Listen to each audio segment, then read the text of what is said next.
Potrebbe essere la volta buona per i siciliani sulla questione delle tariffe aeree che penalizzano l'isola.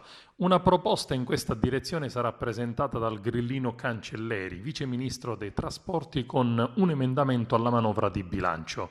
Si dovrebbe partire da un sistema di riduzione automatico da applicare ai voli operati da tutte le compagnie aeree da e per la Sicilia, riservate inizialmente a 3 categorie di residenti: studenti universitari fuori sede, cittadini con sede lavorative all'esterno del territorio regionale e soggetti con disabilità grave. L'obiettivo, dichiara Cancelleri, è il modello Madeira, Portogallo, dove da anni funziona con successo.